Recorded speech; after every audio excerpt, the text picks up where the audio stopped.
ఆస్ట్రేలియాలో అనూహ్య ఘటన చోటు చేసుకుంది. స్కై డైవ్ చేసేందుకు సిద్ధమైన ఓ వ్యక్తి పారాచూట్ విమానం వెనుక భాగంలో చిక్కుకుపోయింది. దీంతో ఆ వ్యక్తి చాలాసేపు గాల్లోనే వేలాడాడు. ఈ ఏడాది సెప్టెంబర్లో దక్షిణ కేర్స్లో జరిగిన ఈ ఘటన తాజాగా వెలుగులోకి వచ్చింది.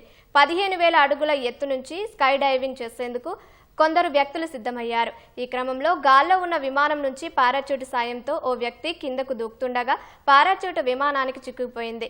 దీంతో స్కై డైవర్ భయాందోళనకు గురయ్యాడు. అనంతరం తన వద్ద ఉన్న మరో పారాచూట్ సాయంతో ఆ స్కై డైవర్ సురక్షితంగా కిందకు దిగారు. ఆ తర్వాత పైలట్ విమానాన్ని సురక్షితంగా ల్యాండ్ చేశారు.